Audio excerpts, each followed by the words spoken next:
Dan, what's happening, brother? Hey, nice to be here. Yeah, man. How's the weather up there? You said you're in Providence, Rhode Island. Is it getting cold? Yeah, it's cold, but not too much snow on the ground, so it's nice for me. I That's don't like for driving in the snow. that's fortunate, man. Well, for context for everybody, this is the second day of the year, the first market trading day of the year. So it's been an interesting one. But Dan, why don't you tell people a little bit about yourself, and then I'd love to get into your background and hear about how this all kind of came to be. But maybe tell people a little bit about yourself and what you're up to right now. Sure. My name is Dan Hillery. I'm a graduate student at Brown University. I did my undergraduate here in electrical engineering. I'm doing my graduate degree in electrical engineering, and I full time trade options. I guess you could call it trade options. Sort of invest and do Bitcoin related analysis and algorithmic trading. So that's a bit about me. So you're a grad student, but if you call it your day job, you're a full time trader. Yeah. So, talk to me about life at Brown. How did you end up there? What was life like at an Ivy League school? I went to Northeastern my freshman year, and because I didn't get into Brown, I transferred in, and I did. I didn't have much background in math or engineering, but I realized it was kind of an important skill set to have in the uh, fastly taking shape future. And so Hmm. I did an electrical engineering program in 3 years, and I think it changed my understanding of the world a bit. I think engineering is a very helpful skill set. Um, and here, the engineering school is its own kind of subculture, subcontext. It's not part of the big liberal arts college, and Hmm. so it's just a lot of time doing a lot of math. And it's good training, good sort of analytical training. Yeah, so it's been really helpful taking those skills into, I guess you could call it finance or other sorts of things. When you say that that's changed your perspective on things, what do you mean by that? Prior to studying engineering and mathematical related fields, I think it's your understanding of the world and computers and digital technology is kind of limited. And I think even if you just work with computers or work online, I know the internet for me has expanded my horizons of who I can meet while in graduate school and undergrad. I've met you know multi-$100 million traders in New York City just from Twitter. And that's something Hmm. I never would have thought I could do prior to that. And so just internet, social media is one thing that has expanded my horizons, but also understanding how computers work, understanding the complexities of digital signal processing, I think is important. And you kind of understand, like, you begin to understand this is the direction in which the world is going. It's very digital, and it won't stop being important in the future. So, break down electrical engineering for me. Like, where does that field start and end? Sort of like what are Sure. the topics that field is going to cover? People think it's like being like kind of electrical work, and it's Yeah, not. yeah. I've fax machine you need to hook up, do the wiring for me, kind of thing.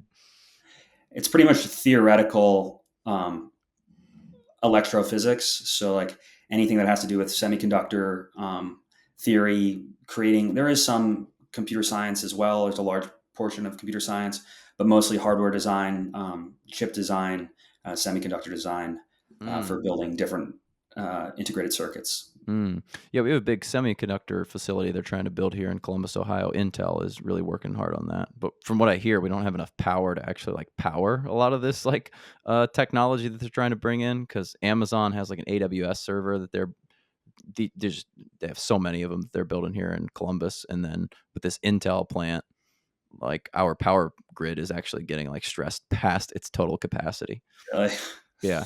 And like our power company's promising and the city's promising like all these like, opportunities and incentives. And now there's like this big headbutting situation between the power companies and the state and these big corporations. Like who's going to actually pay for this power grid infrastructure? So yeah, it's an emerging one that I'm That's interested. interesting. I read a book called The Grid before I started electrical engineering, and it's quite fascinating how America's infrastructure, electrical infrastructure, is very, very old and failing. So for the modern world, we're going to need a lot higher throughput for electrical transmission throughout the country. So I think Do you that's to know your much about what other companies do? Because you think America, like, oh, we're on the cutting edge, but I have also heard that our grid is pretty antiquated. Yeah, I just know it has to do a lot with the way the you know, combustion and coal generated power plants have been used and how that sustains the grid. But sort of any sort of intermittent sending of electricity based on higher volumes during different times of the Mm. day. The grid is just inadequate and incapable of holding on to that. So a lot of people think there'll be salvation in sort of like smaller local grid systems based on solar and different energy production forms, which could be the case. It's So interesting to think, though. it's almost like because we did this on coal, we're used to like a very consistent amount of power, not the ramp up and down that you would get from like solar or Exactly. Yeah. yeah. I actually had someone on my podcast who was like a solar guy and he owns and operates a solar company. It was really interesting some of the things that he was talking about and some of the different like power things that they're looking at in the future, but it seems like solar is still limited based on what he said, especially based like Right. you're, a cold weather location. And he's like, yeah, it just doesn't really make sense because you can't store that energy for a very long Right. period of Right. time. And you need so much power in the summertime because of the AC, and then it gets cold and you need heat. And yeah, it was an interesting episode, but it sounded like there was still a lot of limitations to the solar thing. Yeah, and I'm by no means an expert. I know very little, but it must be really cool talking to those guys and hearing their kind of boots on the ground approach and what they're seeing out there. So it sounded like you thought electrical engineering or just engineering in general was going to be more like a gateway than necessarily you thought you were going to be an electrical engineer. Am I correct in saying that? Yeah, I went into it because I looked up highest paying majors in Sm- college, and so I Smart. picked the Yep. highest one. Yep. And then, but I knew it would probably take me into finance. My friends that I knew who were doing electrical engineering my best friend went to Columbia, did electrical engineering. He's like, oh, everyone in finance wants a kid who studies engineering. So that's why I did it. I was like, okay, I'll get like a top paying job. And then I but then at school, the weird thing about the engineering program here at Brown is like most people or a lot of people don't go into actual engineering. They just Mm. either go, so electrical engineering, it's EE. And the joke is that it stands for eventually economics. And so most people end Mm. up going into, private equity or hedge funds or quantitative trading. And so the top of the top, where the top kids engineers go, is Jane Street, Acuna Capital, Hudson River Trading, which are high frequency trading firms that pay a gazillion dollars to out of college graduates. So, I didn't get hired, and so that's kind of how this all began. I so never applied, or I what, never interviewed. like, what are they? I'm a little confused by that. Like, what are those firms seeing in engineers that they are not getting out of maybe like kids who are in mathematics or data scientists or even just kids in finance who understand the system? Like, maybe break that down for me. Yeah, they hire. So one example is Renaissance Technologies, right? That's the top performing hedge fund of all time. It's an algorithmic fund started by Jim Simons, and they hire exclusively from PhD papers, mathematicians through their PhD papers. Hmm. You don't apply, right? They just find you. Mm. And Jane Street and these top firms are much like that because their systems are very complex. They have in-house programming and in-house data storage, and they connect directly to exchanges, and they're very complicated systems that trade on fraction of a second, high-speed data, and they're extremely profitable, very kind of secretive, Mm. but they're looking for the best of the best sort of math players. They're traders. They need traders, so mathematicians. You're right. They need data scientists, yes, but their whole thing is that they're looking for people that have a sort of rigorous mindset, rigorous analytical ability, and computer science skills, and then finance can be taught. Yeah, so they're almost kind of taking the finance out of it, if you Yeah, will, and they're just saying this is a science that these indicators all lead to X, and if we want to solve for X, then we back engineer these indicators and then exactly. make trades based on that. It, Exactly. And they make a large portion of the markets, right? They make, when you buy a stock, there's a bid and an ask, mhm. and they're essentially have high speed algorithms pricing that discrepancy, 100 times a second, million times a second. And the options pricing, they're making the bid ask spread, and they're making a little bit of money off every single trade. So they're these just money printing houses that make the stock market go around. Interesting. So when you're going, did you initially think as a like a even prior to going to Brown, did you think you'd go into finance, or were you just kind of undecided on that? Because it sounds like you worked your way into engineering, relatively quickly with this financial idea in mind. I was always curious about it. When I was 19, I started investing. And so I was investing in index funds and stuff like that. In high school, I painted houses. That was my job. And so I invested all my money from painting houses and then working landscaping and just in index funds. I didn't really know. But I was, the one thing I was good about early on was understanding I thought no one could ever beat the market. So I was very, very much an index investor. Hmm. The one thing that really was a sticking point for me was 95% of hedge funds and wealth managers don't beat the market or the S&P 500. But Right. then I saw the 10-year annualized returns of the Nasdaq 100. And I didn't understand why the Nasdaq was outperforming the S&P 500 so significantly, and so it didn't make a lot of sense. I was like, well, why would you put your money in? And as a naive young kid, I was like, but it doesn't make any sense. Why would you put your money in the S&P if it's going to have a higher return than the Nasdaq, especially if you're not going to touch it for 10 years, right? It's a little bit more volatile, granted. So Mhm. that was kind of what set me on my journey of questioning the traditional financial system, and then that's how I ultimately found Bitcoin. Well, yeah, I mean, people go, "Oh, you can't beat the market." And I go, "Well, what do you mean?" Like, of course you can. You just buy the single best performing stock and then boom, you've beat the Exactly. market. Like, what are you Exactly. saying? Like, "Well, I Yeah. only invested in Nvidia and I'm crushing it." It's like, "Oh, well, then yeah." Like, I met this doctor and me and him spent some time together and he was just telling me about his portfolio. He's like, "I'm just all in on Nvidia." And he's like, "My brokers, they're calling me and they're like, 'You're too concentrated.'" He's like, "But I'm killing it. I'm killing it." And I'm like, "Yeah, I mean, you're beating the market. And maybe not smart, but like it's working." So, Exactly. of course you can beat the market. It's just, can you do it for like, Warren Buffett Extended periods. timeline? Yeah, like 100 years. Then that's a different question. So you actually finished your school, your first your undergraduate degree at Brown. Yeah. When did you make that transition from, I'm just going to do like some S&P type investing, to like, maybe I can be a little more active with this? Well, I rolled everything into Bitcoin after the FTX crash, all my index funds and everything, because I was studying up on it, reading it a bit. I talked to some people, and so I had pretty good Bitcoin only conviction at the beginning. And a lot of people mess around with altcoins and all kinds of different cryptocurrencies, and that tends to get them wrecked. Their capital gets destroyed, and they have to start again. And so I was fortunate enough, not to have to do that. And so I was able to ride up that big wave Yeah. and I was sitting on a lot of capital, and all the while I was prepping for all these quantitative trading interviews during my 3 years at Brown. So I was learning a lot about options, Mm. taking options courses, learning about trading, but I was holding spot Bitcoin all the while. And for me, spot Bitcoin was very analogous to a index fund. I think of it as a index for global productivity moving forward. Can you repeat that? You think of it as an index for global productivity moving forward. Right, and that's what you're trying to capture when you buy an S&P or a Nasdaq, right? You're just trying to get an index of American innovation, or for Nasdaq or S&P, right? You're just trying to ride. You're trying to rising tide carries all boats. You're trying to just increase the value of your money as the entire economy continues to grow. You're not Mhm. picking the winners. Mhm. You're not you're not picking the winners. You're just moving with the market. And so when you have an asset like Bitcoin that doesn't have all the counterparty risk and doesn't hold the 40 underperforming companies at the bottom of the Nasdaq 100, Mm. it tends to make a lot of sense. But the volatility is there, and the risk is obviously higher depending on how you look at it. So talk to me. You said you kind of found Bitcoin and um, probably found it like a lot of people. Wait a minute, I might be able to make money on this thing.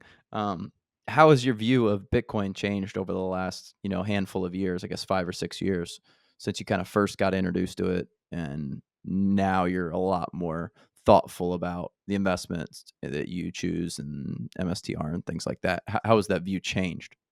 Yeah, it was always for me. It was always I've always had a high time or a low time preference. You want to make your money now, baby? Yeah, me Yeah, too. yeah. Well, and I've always understood the book that helped me understand this was called The Wealthy Barber. It was a book about compound interest. Mm, And so it was just this guy dropped out of college. The story goes, he worked at a barbershop and put all his money in index funds and compounded it in the book at 15% annually, and became a millionaire, living on the lake, driving a Lincoln Continental when he was older. And so that book kind of sparked the power of compounded interest in my mind. And so when I entered Bitcoin, I entered with the same thinking as index funds, which is not like most people, right? They go into Bitcoin thinking, okay, I'm going to make a buck. I was like, well, I'm going to hold this thing for 5, 10, 20, 30 years. So it makes you kind of learn about it in a way that, quick money isn't trying to learn about the asset. Mhm. Interesting. Yeah, it's funny you say that because I didn't read this book, The Wealthy Barber, but I read Millionaire Next Door. That's like the other Oh yeah, classic one, which is a good book. exactly. I definitely would recommend anybody read that. But the thesis is like there's millionaires all around you. They live next door. It's just that they've been investing for the last 30 years in whatever, the S&P 500 or Exactly. probably more like their 401k, and they've been putting 10% of their income away, and they don't own a Rolex, and they don't own a suit that's more than $2,000, and they don't own a car that's more than $30,000. They've just been like financially conservative. And I mean, the tough thing for me, and I know this is not financial advice for everybody, but I've been fortunate. We've built this business. We've been pretty successful. I know that when I'm like 65, and not to mention, I have a business mindset. So like, I'm not just going to stop doing business at some point.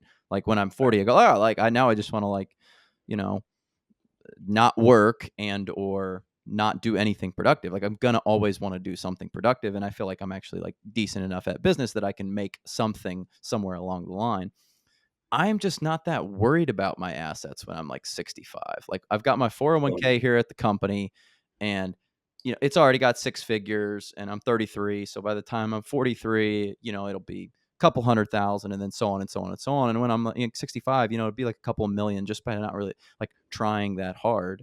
Right. So that's always been my mental backdrop. Again, this is not financial advice for everybody, but I'm like, okay, so I have that. Like that's gonna kind of cover me.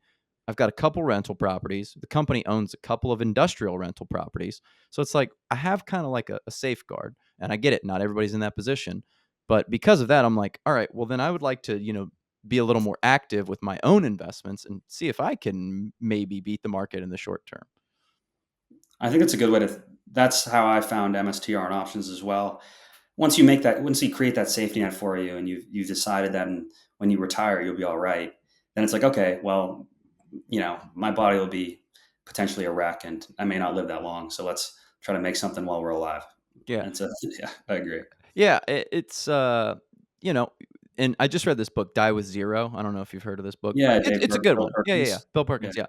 And the thesis is wise, but the primary thing that he talks about is when you're 65, you're not going to want to like go climb Mount Kilimanjaro. You're not going to want to like go water skiing in Fiji. You're not going to want to like go to the Swiss Alps and ski. You're like, that's kind of behind me, sort of. right, So it's sort of like, similar time frame. Like if you're going to be an active trader, you do that when you're young. You don't be like, I'm 65 now and I got my $1.5 million portfolio, but like, let's start trading it. It's like, no, don't do that now. Like, right, right. keep that safe. So like while you're young, and like you said, a little bit of safety net, then you got something.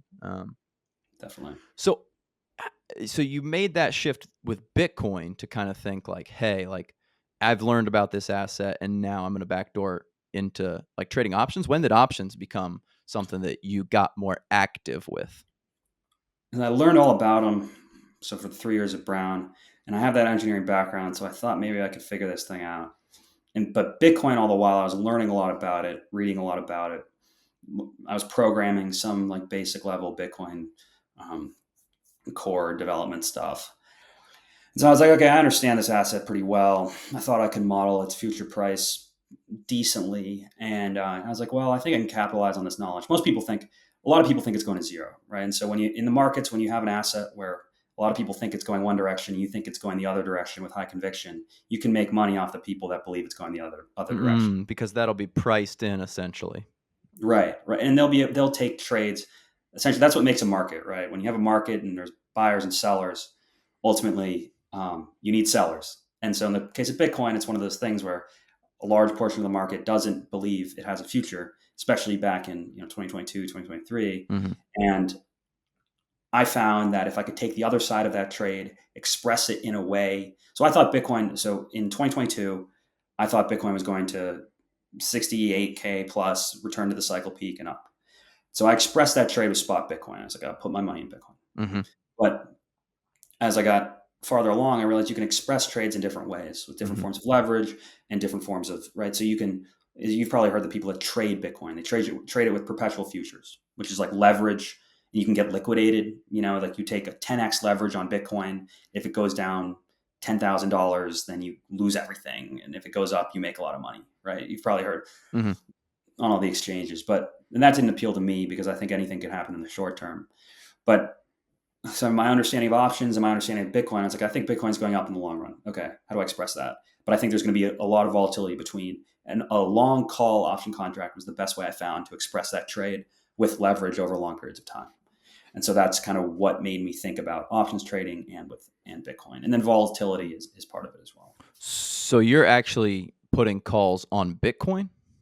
So I'm putting calls on MicroStrategy, and I got it. that's the I other was thing gonna because when say, I was like, because I thought, see, that's one of the reasons why I got into MicroStrategy is because I liked crypto and I was pretty invested in crypto. And around the time of, well, pre FTX crash, I had all my money in Voyager crash, okay, and I was actually lucky that I pulled like a big amount of money out prior to that, and that's then fantastic. Wow. yeah, I mean, well, it'd be great. Perfect situation would be I just kept it in there all the while. It'd be 400 or 500 grand right now. But I pulled a big chunk out right before Voyager crashed. But then I had like 35 grand get locked up, and I'm like, that's a pretty good amount of money. But I recovered like, I don't know, 2/3 of that, something like that. But after that, I'm like, dude, crypto is just like, it's kind of wild. Like, I, I I think it is the future, but like, I want a market. Like, I want like to be able to do this on proper shops, like your E Trades, your Schwabs Totally, of the totally. world. It's like, because this is a little more regulated. My money's not just going to blow up, which I get it. You're buying that risk, and I'm very libertarian, so it's like, oh, I made a mistake. People are like, well, what about when that company blew up and you lost it? I'm like, that was on me. I should have done a little more vetting. And they're like, oh, you really think so? I'm like, yeah, I do really think so. Yeah. But I got into it. I'm like, look, I want to work the market. Like, I don't want to like necessarily do this crypto thing anymore. But then I found MSTR and I'm like, wow, this is like a marriage of like, I actually do fundamentally believe in crypto, but I can utilize options and the stock market and a real company that's vetted and puts out quarterly earnings and all these things. I think you're totally right. Like when you buy one of these crypto tokens, you're taking on so much more risk than buying MicroStrategy in your brokerage account. Like let's say you just want to buy crypto, right? Whatever that means. Like you just want exposure to crypto. If you were to go out and buy an Ethereum token and keep it on your cold wallet with a piece of paper you put in your desk drawer, the amount of risk you're taking on there is incredible, right? You're taking on like counterparty risk with the cold wallet and your own security measures, or if you buy a random token, you're taking on third party risk with whatever foundation created the token. When you have the stuff in your brokerage account and MicroStrategy is custodying the coins, it does actually eliminate a lot of the risk. So I'm totally with you on that. Yeah, not to mention you see all these like scam, tokens pop up. I'm just looking at the Hawk Tua coin. I'm seeing what the most new recent noise on the Hawk Tua coin is. But yeah, you see like these crypto scams, and I think they're like dropping, Yeah, precipitously. I think do so think the too. market is getting a lot more mature. But let's Definitely. not let's not beat around the bush and act like the market is mature yet. There's still Hawk to a coin, like a Yeah. an influencer can create a crypto scam in like 24 hours. So that was what I also appreciated, is that like I can do this all in a legit, well, well organized, well oiled machine. And maybe in the Totally. future that will be Bitcoin, but it maybe isn't quite there yet, especially not with the cryptos. I definitely agree. And that's why the ETFs were a big deal, or a lot of people thought. I still think they're a pretty big deal. Just that exposure to for normal people having exposure to Bitcoin in a safe and secure way through their brokerage account, it makes a difference Hmm. because your grandma isn't going to buy cold storage Bitcoin. Even the pension fund isn't going to buy cold storage Bitcoin. The mutual fund isn't going to buy cold storage Bitcoin. So Mm. So, what is like your first foray into actually executing some of these options trades? Is it you initially get right into MSTR, or is it like, hey, let me get on, let me buy an option, sell an option. Oh, I sold a naked put. Wow, this is crazy. yeah, I didn't do it. So my first options trades were last year for next December. So they were Yes, that's 18. a long option. They were they were over 18-month contracts. And so I spent 2 months figuring out what I was going to buy. So I spent 2 months doing all sorts of, I don't know if you know the Kelly criterion, which is a gambling formula. No, And no. yeah, effectively, it's like a gambling formula that tells you how much of your bankroll to risk on a Oh certain yeah. gambling game. And I use that. and people will say, oh, you can't use that for something like markets. And you're right. You have to put in definitive probabilities. But I created all sorts of different probabilities and models, figured out how much of my Bitcoin stack I was willing to risk in an options trade over an 18-month time frame that aligned with historic Bitcoin cycles. Hmm. That's how I began. I put those trades on at the beginning of this year. Beginning of 2024. And so those on MicroStrategy have performed quite well, but at that time it wasn't trading. Like, and I think trading is this loose term that a lot of people think like trading is like day trading or like up and down this way and Yeah, that. right. Every minute you're looking, oh, sell, buy, sell. Right.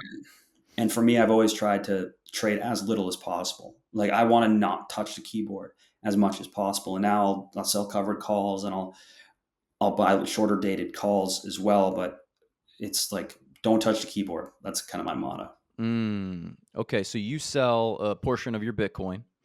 You take that cash and you put it into one of your trading platforms, E-Trade, I use Robinhood, something Fidelity. like that. Yep. Big. Um, I'm not sponsored by them, but I would. I would be. all right, all right. Well, E-Trade's okay. I use it. I don't know. There's some things I like. There's some things I don't like. Um, so then you're buying a call option 18 months out in the future. So like, what was the date of that? Because I just want to look at like what the actual prices of MSTR. So when did you put those trades on?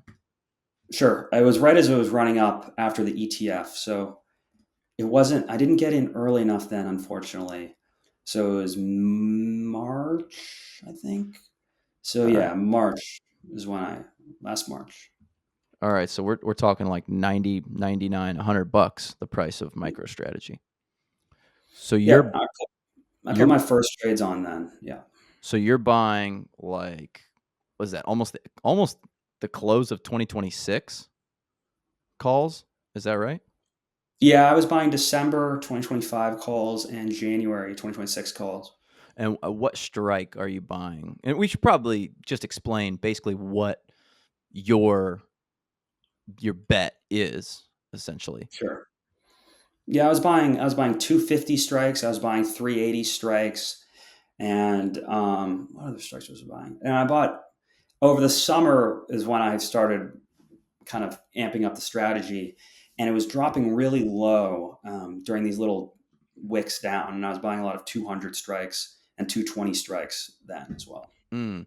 So essentially, what you're betting is that the price of this stock is going to go up precipitously. Because if it's at 99 and you just said you bought a 380 call, you're guessing that the price of this company is going to essentially quadruple, which is I don't want to say it's unheard of, but it's pretty rare, I would say. Yeah. So the price of those options had to be damn near zero, right? And I assume that the volatility was a whole lot lower at that point in time too. I bought my January one of my January 250s. I bought right at the peak in March there, so it was trading at like 160 Yep. split adjusted. I think it was 70,000. So yeah, they're really expensive. So $70,000 for a 200 call at this point, 250. 250, and So it that was just out of the money, and the volatility was really really high. I overpaid for that option quite heavily, but luckily I made it back. that's a big purchase, and that's also you're actually spending that cash. It's not like a covered call or a naked put. Like that cash is leaving your account when you make that trade. Yeah, those were nerve wracking. I remember the first ones I bought. It was so I sold all the Bitcoin. I sold the Bitcoin I did, but those calls, the 380s, a bunch of other calls then, and yes, I watched the account drop 40% in a week. I'm just like, Mm-hmm. Mm-hmm. Yeah, and for anybody just listening, so when Dan buys this call option, well, one of the reasons it's so expensive is that you're buying very far out into the future. right. So essentially, more things can happen. So anyone who's selling that call is getting paid more for the amount of risk that they take on to sell that. Because if MSTR does run to $1,000 in whatever 18 months, then they essentially lose out on $600 times 100 contracts. So a lot of money. But yeah, that's definitely pretty nerve wracking. So you must have been like very bullish on MSTR to spend 70 grand on a call option that's at that point still like 33% like above or 50%, I guess, above the price of the stock. Yeah, yeah, I was, and then throughout the whole summer, whenever it would dip down, because I had a position in shares as well. Whenever it would dip down, because those calls behave differently than the shares. Like the shares fall 10%, the R- calls may fall 15%, Right, depending on what strike and what date. right. So I was rolling shares into calls on every dip all summer. So you're Um, buying shares of the actual underlying stock throughout. no, because I had shares of the underlying stock. When I went in, I sold Bitcoin and I bought both shares and calls I because I see. wanted a position in shares. I see. And as the summer rolled on, I had done more and more research about the stock, and I was actually selling shares and putting them into calls I on see. dips. So Yeah, so you're basically like adding additional like exactly. leverage up. And that was much easier after the stock split, right? Once the stock split happened, I Right. could chunk off a smaller portion of my shares and roll it into calls, because before the stock split, the calls were very, very expensive. Like I said, a contract for 250 strike was 70,000 at one point, right? And you can't buy a unit smaller than that. Right, right. Yeah, that's wild. That's an expensive option. Yeah. So how does this progress? I mean, obviously, it sounds like you had like a decent sized portfolio. If you're buying a $70,000 option, you're starting with a pretty good sized portfolio. I mean, you're not buying the end of the week, $2.50 option. It's Um, like real estate in California. You know, sometimes the most expensive real estate appreciates the most. that's true. Um, so how does things go as the time goes on with this strategy?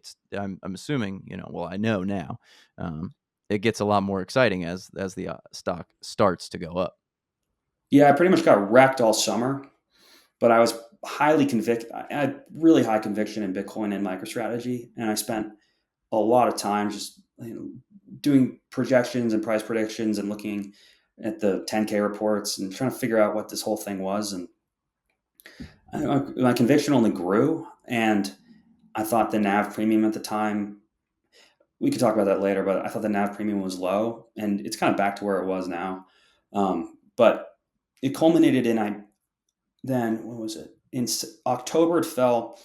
The lowest I went to was September, early September. The stock price fell to $114 a share, Mm, and at that point, I had been red for 6 months. Red because I'd been up a little on the calls. I'd been up a good amount, and then it all crashed yep. real low. The volatility went down. So that's the other thing that's really important here is that even though the price chopped, right, it kind of went sideways. Those calls lost an incredible amount of value because the volatility was so high and then fell. So I was sitting at a down around about 50%, 50% drawdown, so 40% on the whole portfolio because I had spot Bitcoin as well. Maybe 35%, 40% full drawdown because Bitcoin's down as well. And then one last ditch effort, not one last ditch, but I was like, I think this is when it's going to happen right into the election.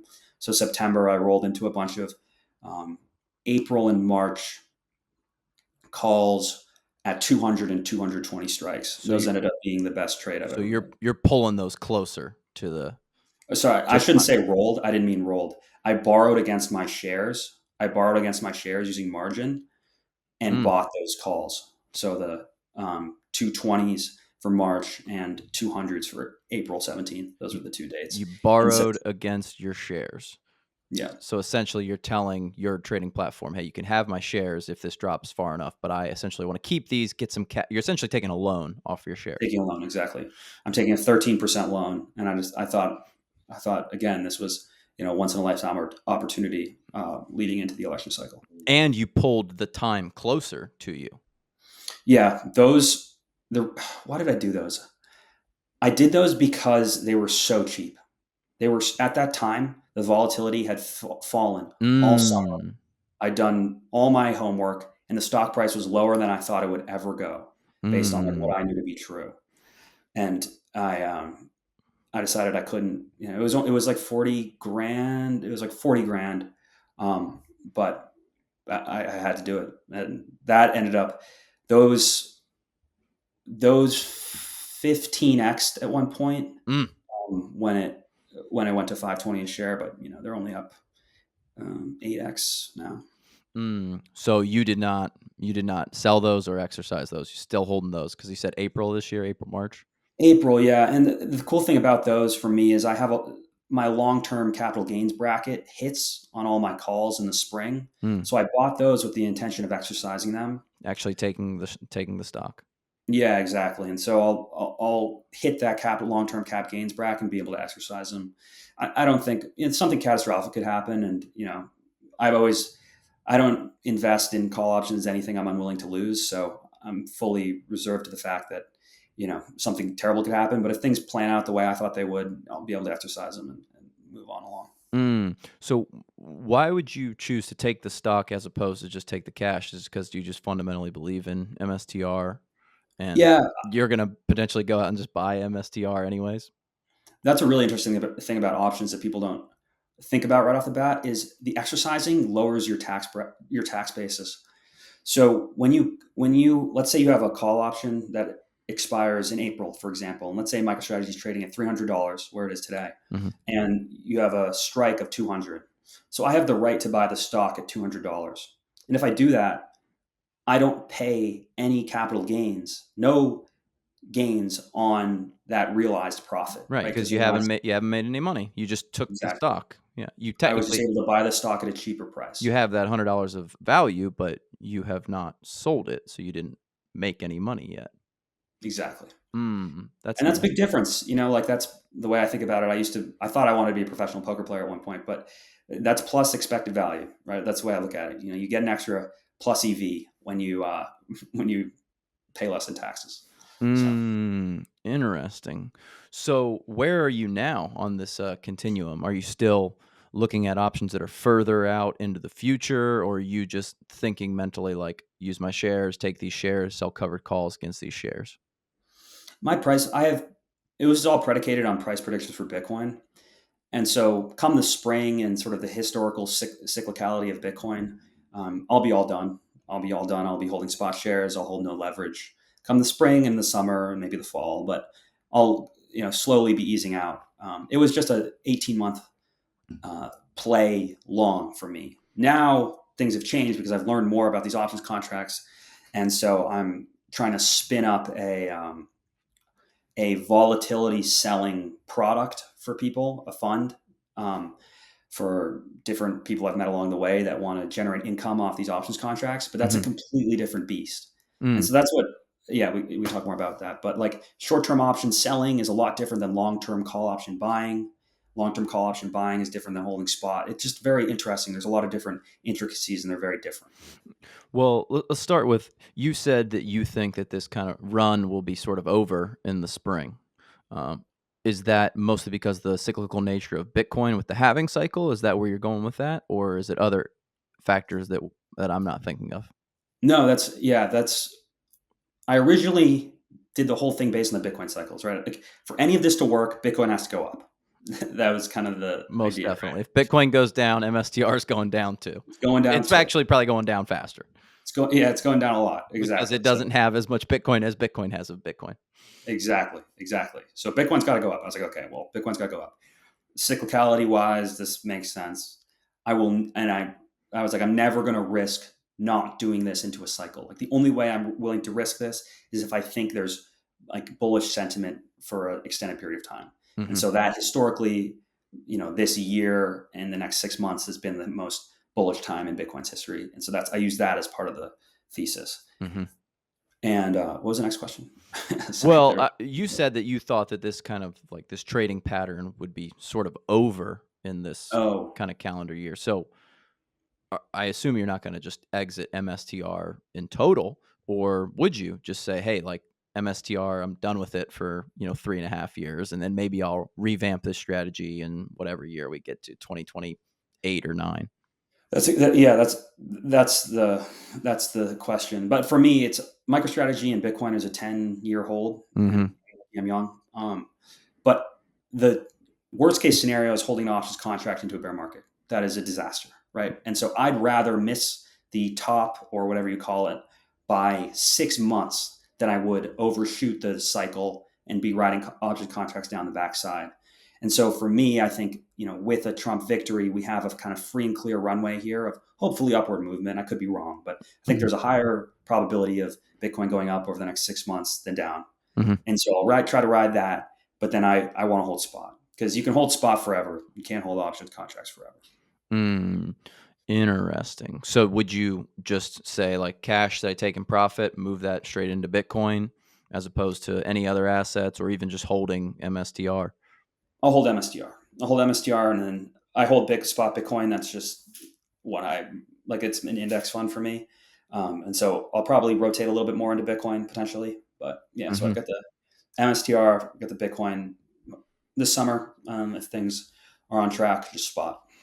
And No leverage. and then would you, because you have these shares of MSTR and hopefully they'll be, more valuable than the price that you paid, would you just sell covered calls or would you just kind of sit on that and That's a really cool option, and that's what people don't realize is how valuable these shares are, just simply because of the options market. right.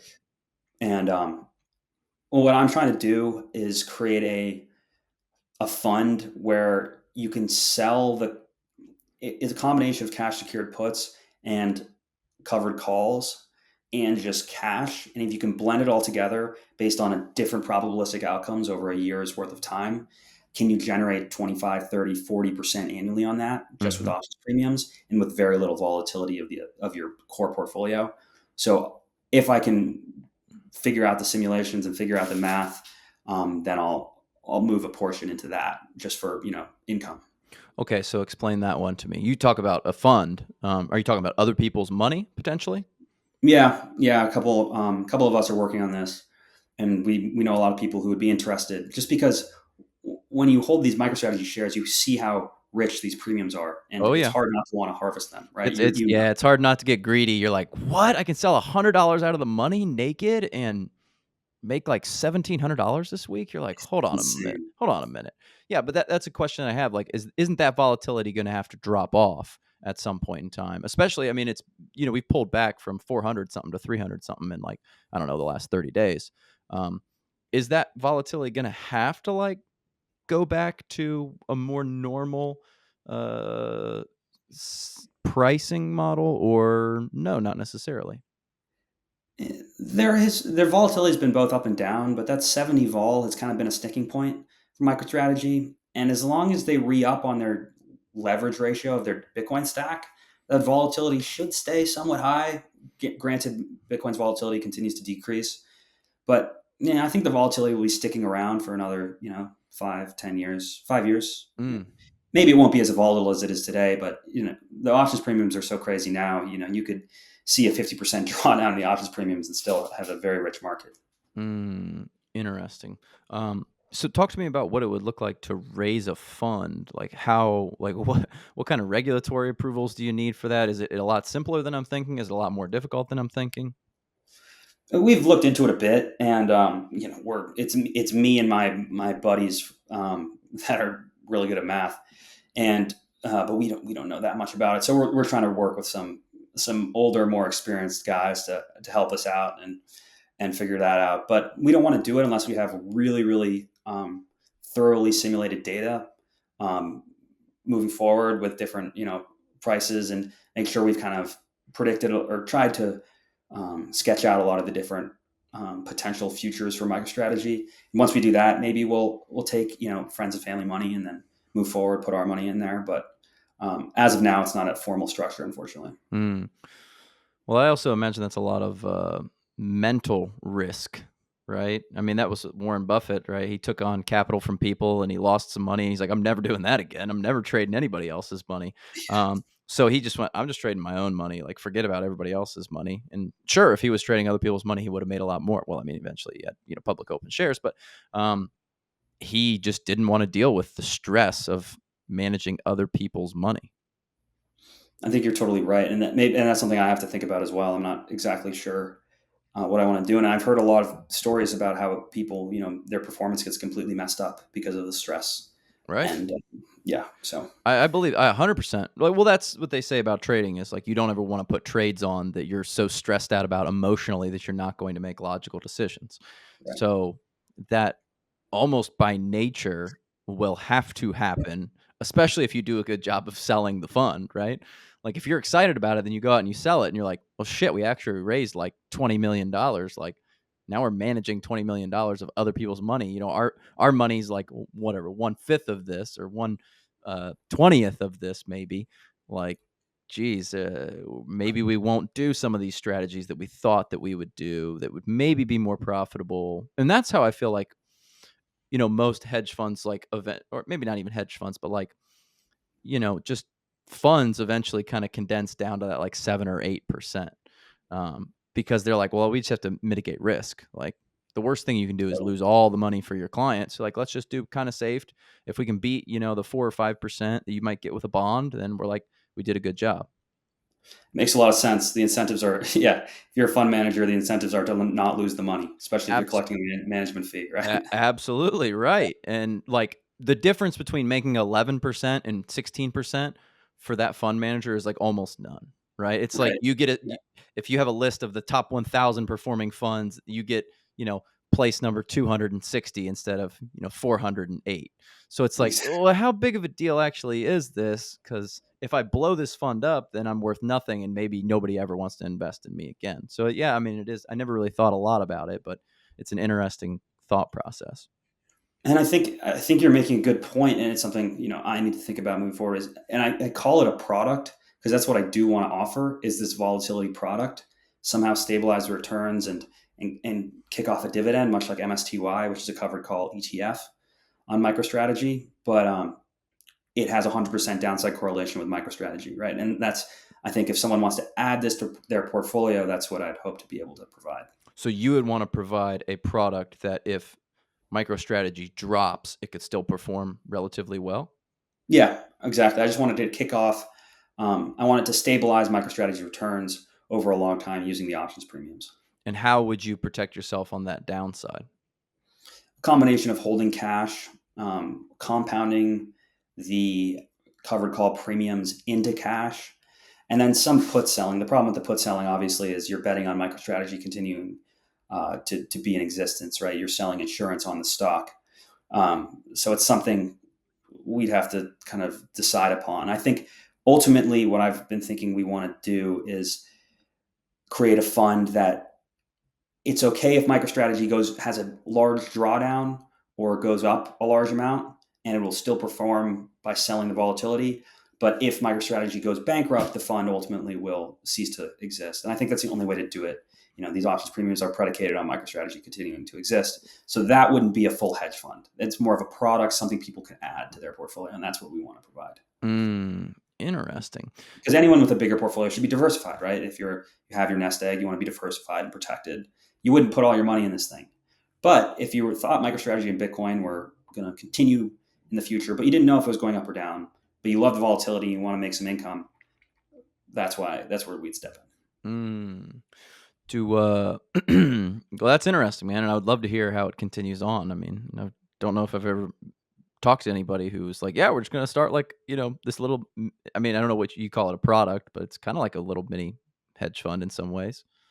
in. Yeah, some math, some computer programs, and hopefully we can give something that's valuable for people. And Mm. we need it too, right? I hold my call options, my MicroStrategy, and I need income, so I sell calls, very far out of the money calls for income. But I ultimately want to create a larger income stream with a product like this. So it's just something that I'm interested in, and maybe we can offer to someone else. And I imagine you think about it every time. It's like okay, I could sell this call this week, get all this money, but it's like what if it goes up this week? Like I'll get run over. It's tough. Yeah. Yeah. Interesting. Do other like stocks and options interest you, or have you just become kind of so locked in on this Bitcoin MSTR thing that this is really where you've put your time and effort and energy? I mean, that's something I've wrestled with a lot, but ultimately, like, I got into this trade because I thought I understood Bitcoin. And I don't think I'm any better at understanding a publicly traded company than anyone else out there. Like, Mm. most analysts at every bank, every hedge fund will know more about publicly traded companies than me, right? Especially those guys that cover a single stock or a single equity, which a lot of traders do. There's an Amazon trader, there's a Palantir trader. So I think specialization is important. And there's plenty of money to be made in this options market. There's plenty of money to be made in Bitcoin. So I figured my only way I could compete um, is by specializing in Bitcoin and Bitcoin related equities. So Mm. I've looked into miners a bit, but I really haven't branched out that much at all. What do you feel like you understand about this stock and Bitcoin then that other people don't? Like, what do you feel like is that a strategic advantage? Yeah, and a strategic advantage may just be a strategic advantage may be kind of a inflated word for a very sort of level of conviction, I right? was gonna say And just a little more you know what I mean? confident than other people. Right? Yeah, high conviction or strat. Yeah, I wouldn't say competitive advantage. I just say higher conviction is what I should probably say. But um, I don't know. I think I really do believe I'm terrible at explaining why I believe Bitcoin's an important monetary network that values transactions better than the current fiat monetary system. And so I'm not the best guy to listen to on that. But the high conviction in Bitcoin and then coupled that with a sort of an understanding of the equity market is what led me into MicroStrategy. Because if you think of MicroStrategy from a Bitcoin denominated perspective, Hmm. it's a lot different than looking at their earnings reports and thinking of it in a fiat related sort of perspective. So I think there's two people. There's Bitcoin maxis who believe companies should cease to exist. Then you've got these equities, traditional finance people who think Bitcoin's a load of garbage. So somewhere in the middle, you have to be somewhere in the middle to understand MicroStrategy, and holding both those sort of perspectives in both hands is what led me to that company. You say that Bitcoin maximalists think that companies should cease to exist. You mean companies that are like helping to get the Bitcoin product out there? A lot of Bitcoin maxis don't believe in they don't believe in interest. They don't believe in corporations. They think there's a lot of sort of independent sovereign ideas for Bitcoin maximalists, and they believe any sort of fiat generating corporation is bad, and that's a complete exaggeration. But the point I'm trying to illustrate is the Bitcoin versus the traditional financial mindset. I get you. Yeah, look, that's sounds well and good, but go try to live that strategy out in real life. Like, how are you going to buy a bagel? Like, how are you going to get coffee? Like, how are you going to drive to work? Where are you getting that gasoline from? Sorry, the gas station doesn't accept Bitcoin. Maybe they should. I don't know, but I think we're a little ways off from that. Right. And how are you going to get the loan how are you going to get the loan to start your business Yeah. if there's only Bitcoin and there's no lending?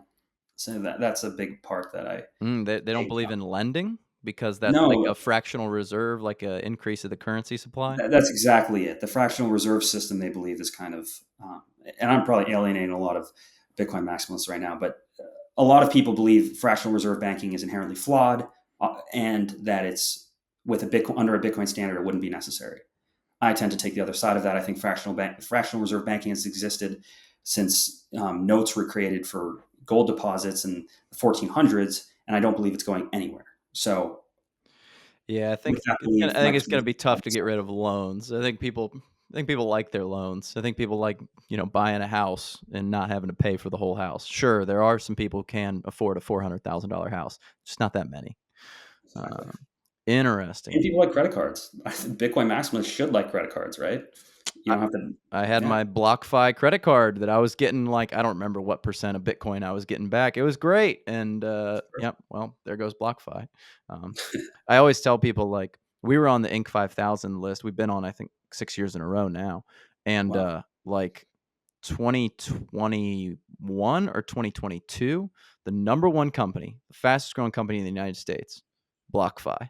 Like, the Oh, geez. article came out on Inc., and it was like, I don't know, like 5 months later that they went bust, and I was like, "Well, we didn't get number 1, but we're still in existence, everybody." So, I mean, yeah, being in business is better. Time in the market's better than, what is that saying? Time in the market's better than timing, something. yeah, yeah. Yeah, Yeah, we just gotta time in the market. survive. But hey, That's I bet those people who started BlockFi and all the investors, somebody got money. Somehow they got their money. someone probably made a lot of money. You're right. So, what do you think the future of, like, your trading looks like in general? Do you think that you'll just continue to stay with MSTR, or do you think that there's a way that you can apply some of your similar strategies to some other products and potentially diversify? And because it sounds like you've done very well with this, right? Will there be like a protectionary kind of idea that clicks into your brain? Like, I don't remember. I think some of your videos you talked about how much you actually have in these portfolios, but is $100,000, $200,000, $500,000 drawdown? Is that like something that in 2025 and 26 and 27 you're going to be okay with? Or is it like, hey, I made my 100%, 200%, 300%, 1000% return. I don't Yeah. necessarily need to keep shooting for that. Yeah, and I think you're right. It's tough to know. I believe I did have I think yeah, I've had about a $2 million drawdown since the peak a few weeks ago. A So $2 million drawdown. yeah, yeah. So the volatility is definitely there, but I don't know. I just kind of invest over a long time frame and stomach as much volatility in the short term as I can. Hmm. But I will take chips off the table and kind of fund a lifestyle for myself, Hmm. get a place to live. I rent now. I'm in grad school, Hmm. uh, but yeah, there are things I'll change about my life, and kind of I think investing from a point of strength is meaningful. So those things I will change. But in terms of my investment strategy, I'm all Bitcoin, Bitcoin and cash as of now until things change. If the regulatory environment gets more sort of fearful or gets worse for Bitcoin, then I would probably pull out. But I don't see any other investments necessarily that I know enough about. I don't like investing in things I don't know. So quite frankly, it's a point of it comes from a point of trying to be intellectually honest and invest where I have an edge. Hmm. And if Bitcoin gets high, yeah, I'll hold a lot of cash potentially, um, or high based on my predictions. Hmm. But other than that, maybe I'll learn about something else. Mm. So what are you doing for like income generation then? Is it just you selling covered calls on the current shares that you own? Because I presume you don't want to just like I sell one share every, week or whatever it is to fund my lifestyle, right? You want to probably maintain those shares. And that's always something that I've kind of, mentally wondered like, okay, well, what if you do develop a ton of shares? Well, you want to sell your covered calls to create that income. But what if your shares get called away? Well, now I have cash. Well, now I have to go back and I have to buy the shares, but they're more expensive. So what do I do? Do I wait? How do you think about that? Like generating the income that you want or need, and I don't know what you think that number is on a yearly basis. I mean, you're in grad school, so ostensibly you want to pay for that, but then, yeah, I mean, need a little bit of walking money. Yeah, and that was ultimately the idea of this fund. Is that if I could somehow stabilize the returns based on future price paths, then I could calculate exactly what I need, calculate how much I need to set aside to fund the lifestyle with this sort of strategy, and do that. Um, So as opposed to shooting for the moon, oh, I need to make a 500 grand. It's like, hey, I can make like 80 grand this year and be fine, and then you can kind of adjust the amount of risk that you want to take on to get back to there. and then you can make smarter decisions with the rest of your portfolio, right? Hmm. Or at least that's how I look at it. If you have a stable income stream using sort of a mathematical algorithm with these options, at least for me, then I can be smarter with the rest of the portfolio. But in terms of income right now, what I do to fund my lifestyle, which is very cheap relative to my assets, I borrow against my shares. I see. So it's just a loan from your brokerage essentially. And then so you believe in your shares more than you believe in the interest that you are paying on that loan essentially. Am I Yeah, accurate in exactly. saying that you think that holding those is worth more than whatever the 13%? Yeah, exactly. I think uh, the shares are worth more than 13%. I see Bitcoin's compound annual growth rate as being above 25% annually for the next 15 years plus, um, potentially a little bit higher. And so over long amounts of time, that's kind of just where I gravitate. Well, S&P. well, you also benefit because if you're taking a loan off your shares, then you haven't sold and you don't have those capital gains essentially. Exactly. And right, isn't it's not even technically taxable, right? Because it's a loan. You aren't And that's why taking exactly income. that's exactly why I do it. Exactly. I retain the upside. I don't have the taxable event. And then when my calls hit long-term cap gains, I will sell and cover those loans with a lower tax bracket. So I don't want to sell any sort of short-term capital gain, realize a short-term cap gain um, to cover any sort of expenses when I don't have to. Right, I Mm, delay that expense and then realize those gains at a lower tax bracket. I see. It sounds like you just said you see Bitcoin going up 25% uh, per year for I can't remember if you said 20 years. Um, how are you modeling that? What is your thought process on how that would get modeled out? It seems like you're very thoughtful and confident in your models, but models are only as good as the data that you put in, right? So Exactly. how are you thinking about that? Yeah, I think of Bitcoin as so Bitcoin. I believe is being adopted as sort of a as a lot of this stuff I say is replicated from Saylor because he puts it in really good words. But I believe it to be an index of global productivity, which is money, a deflationary currency that absorbs an increase in productivity, inefficiency, just surplus of society as a result of technology. I believe will get funneled into a deflationary asset into capital. Right now, a lot of it's gotten funneled into it's been translated from inflation into home prices, into increasing just asset values in general. I think Bitcoin's more of a vacuum for that and a better way to represent that increase in productivity. Mm. And so I think, okay, and then you look at sort of the size of this Bitcoin as an asset class relative to other asset classes and how much room, what's the ceiling moving forward, and how fast will the other asset classes continue to increase in value. And if you think the S&P 500 is doing, or has been for the past 60 years, doing 11.3% with dividends reinvested for the last 50 years, what is a realistic price increase for an adopted digital currency? I think higher than that for sure. If you think the real rate of M2 money supply increase is 6%, which it has been over the past 50 years, M2 money supply has been increasing at 6% compounded. That's not necessarily inflation. That's more monetary debasement. But if you figure, your Bitcoin or your investment has to outpace that, that's a completely different thing. I'm kind of off topic here, but 29% based on diminishing compound growth rate, that's a power law. A lot of people don't like that model. Power law is my model. What do you mean by that? The power law? Uh, it's a model developed by this professor named Giovanni. It's a so there's two mathematical equations that can represent like the growth of assets. There tend to right. There's exponential growth, which is like price equals 1.3, so that would be 30%. So price equals principal times 1.3, which would represent a 30% annual compound growth rate, raised to the time. So time is the exponent in an exponential growth model. And as you know, exponential models go like ballistic, Mm-hmm. right? That's why the power of compounding. Mm-hmm. Power laws have diminishing annual returns. So, like, for example, in Bitcoin, over the past 4 years, there's been a 50% compounded annual growth rate on average. If um, average out the ups and downs. Mm-hmm. Moving forward, I think that will decrease, and then moving forward, I think that will continue to decrease. Yeah, right. That tends to be the trend of adoption. Yeah, it it's a lot harder to have a 50%. This is true of our company. It's a lot harder to have a 50% growth rate year over year. When you go from 1 million to 2 million, that's not that like you could do that as a business. That's a good year. Once you go from 25 million, it's hard to go to 50 million, or it's hard to go from 50 to 100, 100 to 200. Like that's difficult. There's a lot of additional things that have to happen. It gets Exactly. increasingly harder to do that. Exactly.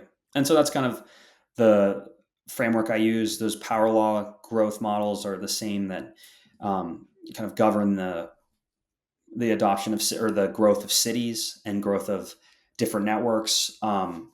There's interesting relationships between Moore's law, which is it's the computing power on a digital Mm-hmm. chip doubles every 2 years. Mm-hmm. There's an interesting relationship between that, the Bitcoin halving, and then the assumed price increase based on a time to the power sixth exponent for Bitcoin. So all those kind of coupled together tend me to believe Bitcoin will, on average, continue to increase at a time to the power sixth exponent, which right now puts us at about a 40% CAGR, decreasing to a 25% CAGR compound annual growth rate in the next 10 to 15 What's a years. kegger? What is that term? Sorry, compound annual growth rate. I So the see.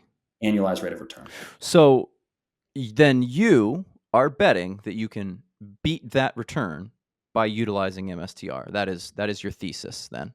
Yeah, Because if you didn't believe that, then you just say, "Well, I'm just going to buy Bitcoin and just keep buying every Friday." that was the belief. And it's an insane to believe. It's an insane belief to say out loud. Like I remember, I would never tell. Like what you said is exactly what I thought. And, but I would never have said that. Right, because can you just explain to people maybe a little bit about like we've talked a lot about this company, MSTR. It is a company. It's sort of a company, right? Saylor would say it's a Bitcoin bank. We want to become a Bitcoin bank. Yeah. But that's not what it is. It is a company. It is a publicly traded company. And what they're doing is kind of just accumulating Bitcoin, and they do have a great underlying business, but great is relative to the value of what it is now. It's not as good of a business as it is valued at, but the net value is coming from a lot of that Bitcoin holding. Yeah. So maybe talk a bit about MSTR and just my thoughts Yeah, on it. yeah. I'm just maybe explain why this company is unique. That again, it is a company, but it sort of isn't, right? Yeah, exactly. And I've been thinking a lot about this recently, but so they obviously have a business intelligence company, which is a $500 million company, and their market cap is right now about 72 billion. So, do the math. The company's value isn't based on Yeah, their right. What is that? on their actual 144, operating business. 144x. Yeah, I would take that. I'd take that deal. Would you take that deal? I'd take that deal. Yeah. Uh, Exactly. um, so their value is coming much so from their holdings of Bitcoin, which if that Right. was just then and there, that would be no big deal. We could say, well, we think, Bitcoin, like you said, 25% growth rate. But now they've layered in this extra thing where they're selling shares to buy Bitcoin. This is where I get a little bit lost. I'm a little bit lost on these like leverage multiples, and I hear you talk about like the net asset value a lot. Can you maybe just kind of walk me through that? Yeah, totally. Well, you think of them as like a present or a box or a package, right? They have all this Bitcoin inside their corporate structure. And they have 42 billion worth of Bitcoin as of yesterday. They own 446,000 Bitcoin, valued at about $95,000 a Bitcoin. It's roughly 42 billion worth of Bitcoin.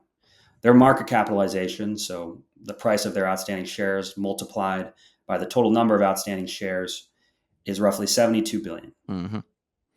So obviously, their market cap is worth more than their underlying Bitcoin.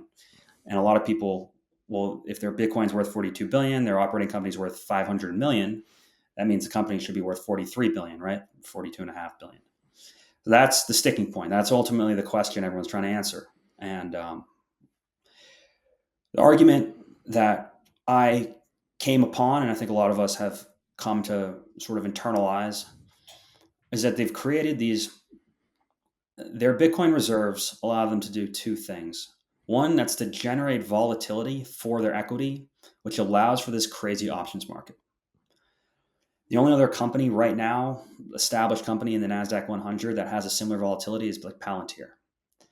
But that volatility isn't backed by anything other than their future cash flows. Most companies trade at a multiple of their future cash flows. So Apple, for example, their total market capitalization is 95% made up of the expectation of future earnings. And Mm-hmm. that's really important to understand just for any sort of equity.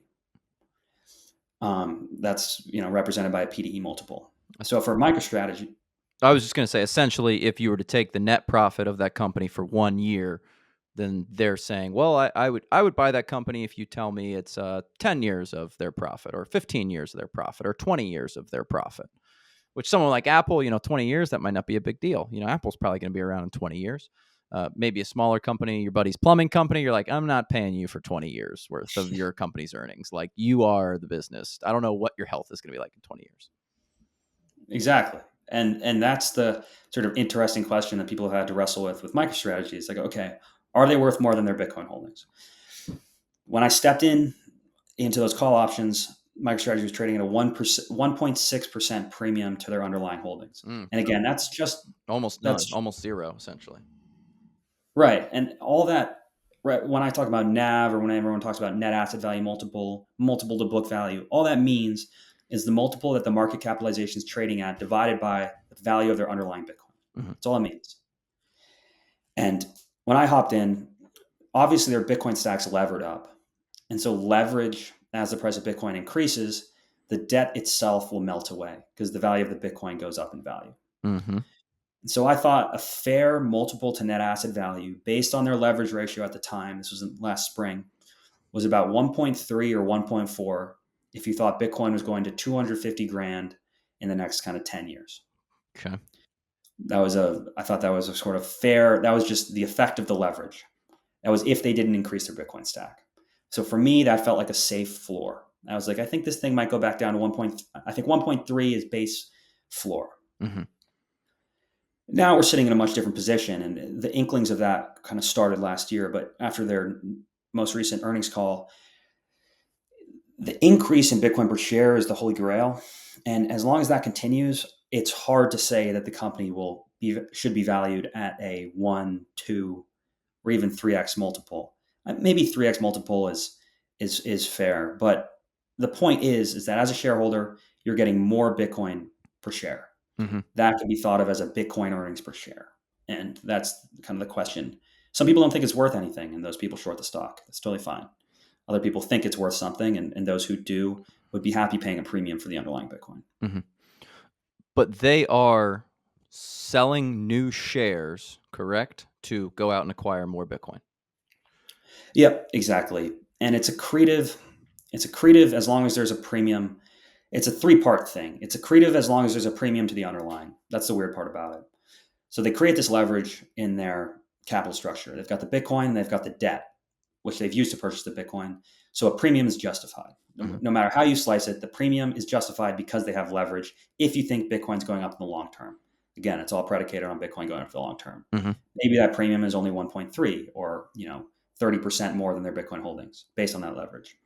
That premium itself, that premium that's between the market capitalization and the underlying Bitcoin holdings, allows them to sell shares into the open market at a 30% premium to the Bitcoin. So they sell a Bitcoin at 130 bucks a coin, Mm-hmm. and buy it back at 100.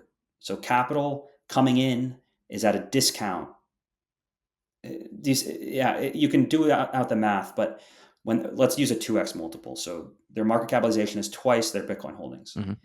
If they increase their share count by 5% and use that capital to purchase more Bitcoin, since they sold at a multiple to their underlying Bitcoin holdings, they were able to increase their Bitcoin percentage gain more than the amount they diluted the stock. Mm-hmm. Outstanding shares might be 5% increase. Underlying Bitcoin will be about a 2.5% more than that, so a 7.5% increase. And that's where your net gain comes in. Mm. So the fear with this would be that if Bitcoin drops precipitously, then they're levered up on the price of Bitcoin. So now Exactly. their stock will drop at, like you said, 2x the speed essentially of Bitcoin. Exactly. A sustained 8-year bear market would be disastrous. That 100%. that long would have to be that long? I mean, I don't know the intimate financials behind the company, but is there a situation where it drops precipitously in a month, 6 months, that the company could fundamentally be underwater because they have the lending? Now it's a little safer to loan the share or to sell the shares out, right? I mean that because Mhm. you don't have to pay that back, right? The people could sell it. It's more risk for the purchaser of the shares, but it's less risk for the company. Right, right. Yeah, so their debt to Bitcoin value ratio right now is 17%. So of their Bitcoin, which is of their Bitcoin stack, 17% is represented in these convertible debt bonds. I think it's 5 of 6, which are eligible for conversion right now, but that's beside the point. The point being is their leverage ratio. They have 83% equity right now in their Bitcoin holdings. I see. If the price of Bitcoin were to decline, right, a lot of people are concerned about something like a margin call. Will they be liquidated? So they keep their the debt payments on their convertible notes very low, and it tends to be, in theory, it could be covered by their just cash flow generated from their operating business, and I can I have see. the numbers there. But thankfully, they have the ATM as well. So even if they can't, the operating business cash flow is used up, they can sell a very small percentage, dilute the shareholders a tiny bit to cover any of those convertible debt coupon payments in like a catastrophic Bitcoin crash. Interesting. And that debt is also unsecured. So no one can claim the Bitcoin for repayment, right? There's no margin call. If Bitcoin falls to $1, no one can claim the rights to MicroStrategy's Bitcoin. That's an important point to understand. However, when the first convertible note comes up for expiration in 2027, if it hasn't been converted, or maybe the 2027 was right off the balance sheet, but 2027 or 2028, when it comes up for conversion, um, MicroStrategy will owe the principal back to the investors of those convertible bonds if they haven't been converted. Mm-hmm. So essentially, they either pay them cash or they give them shares. Exactly. So are you fearful that if they continue to put out more shares, because this is kind of what I understood, is that they want to release more shares over time with the idea that Bitcoin will go up. And if Bitcoin does go up at 25%, I don't know what, Saylor's idea is on how much this will go up. But if it does go up 25% year over year for 20 years, like everything's kind of smooth. But if they hit a hiccup and they don't get that growth rate, but they continue to sell shares or to kind of raise funds with those sale of shares, is there a situation where there's just so many shares out in the market now and the Bitcoin has not really gone up in value, so you're just diluted? That's a good point, right? If you'd have more Bitcoin per share if they're selling those shares at a premium, which they have been ever since they began. Mm-hmm. You have more They Bitcoin per have to sell it at the premium, or else you're just trading one for one. Exactly. But if Bitcoin's not going up, then obviously, it's not valuable. Or, well, it's kind of valuable. Like you're getting more Bitcoin per share. If Bitcoin's trading flat, you're still increasing value per share, but it's just not, the value isn't growing. Mm. But yeah, that's exactly, the whole thing's predicated on Bitcoin going up. Mm. Bitcoin's got to go up. So Yeah. let me ask you a question. Why couldn't or wouldn't another company do this? Maybe they just don't have the belief in Bitcoin, but I don't know how big MSTR is compared to other companies. But let's say Amazon goes, well, shit, I can get like a 1.3 or 4x multiple on my company just by like doing this Bitcoin kind of hack, if you will. Well, why don't we just start, doing this and buying Bitcoin? Yeah, and a lot of people would be excited, or a lot of MSTR shareholders would encourage another publicly traded company to begin purchasing Bitcoin and running the same strategy. And there's two things, at least my own thinking on this is one, any other company coming in and purchasing Bitcoin will not be able to catch MicroStrategy regardless, right? At this point, regardless, any company trying to buy $40 billion worth of Bitcoin, especially announcing it, will send the price of Bitcoin exponentially higher. Right. So, but beside the point is, if you want to sell Bitcoin-backed bonds, which is exactly the convertible debt that MicroStrategy is offering, right? When you buy MicroStrategy convertible debt, all you're doing is buying a convertible bond that tracks the price of Bitcoin with leverage. That's literally what you're buying, because that bond is not represented at all by the underlying operating company, MicroStrategy. It's fully backed by their Bitcoin reserves. Okay. So your company has to be 99% Bitcoin to issue Bitcoin-backed bonds. So if Amazon were to go out, buy a bunch of Bitcoin, and then try to issue convertible debt, you'd be buying an Amazon convertible bond, right? That's predicated on the share price of Amazon based on their operating business. You're not buying a Bitcoin-backed bond. Hmm. So I think MicroStrategy is in a unique position because they're selling Bitcoin-backed bonds. If they had a bigger operating business, if the operating business was 50% of the Bitcoin holdings, you'd be buying a different product. Hmm. Right. You'd be buying a lot of their company in addition to some Bitcoin. Exactly. It's almost like a unique situation because, not to say that he didn't have a successful business, he had a great business, but because the Bitcoin holding has become such a big part of the business, now it essentially is the whole business. Like you do have this little business that's out there and it's doing, fine. It's generating some cash flow, but it's not really material actually to the underlying company now at this point in time.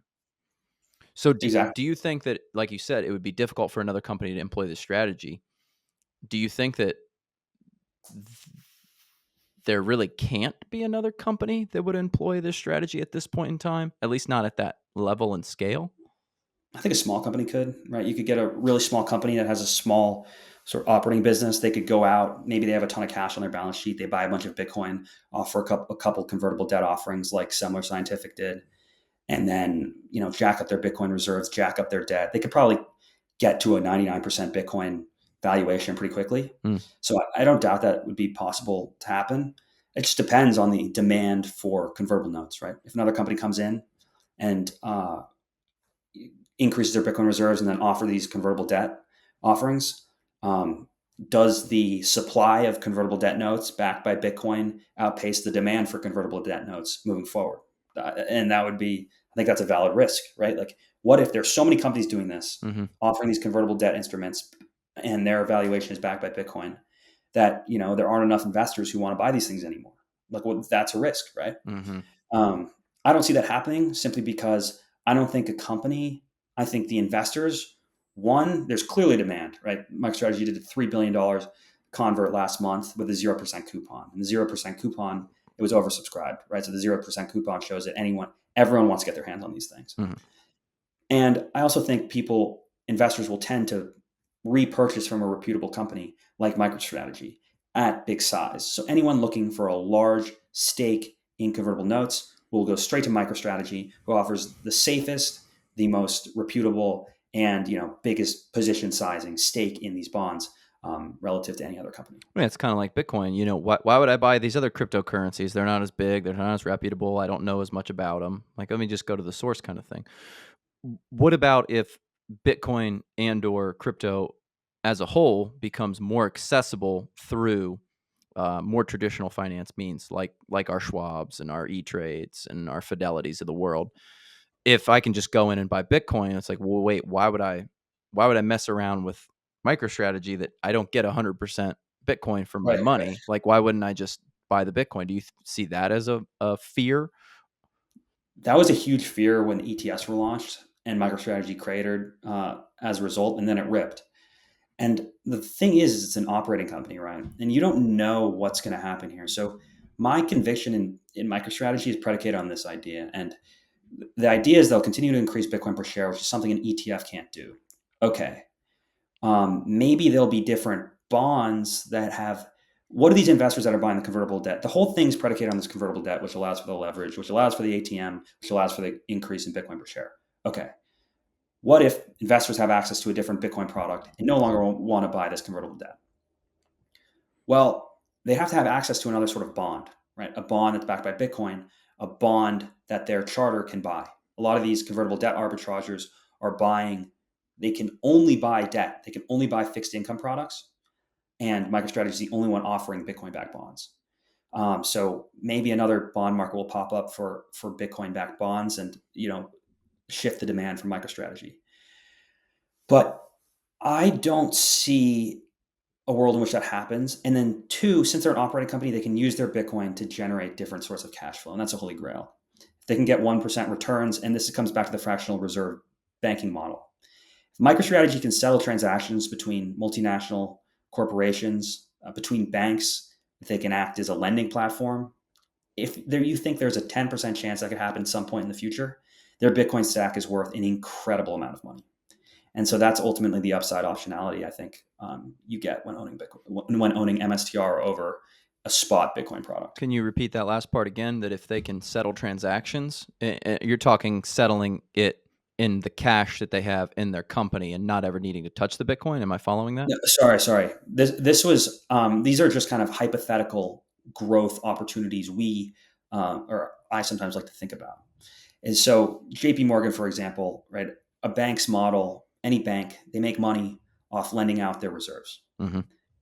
And so the kind of black swan or upside event that could take place for MicroStrategy.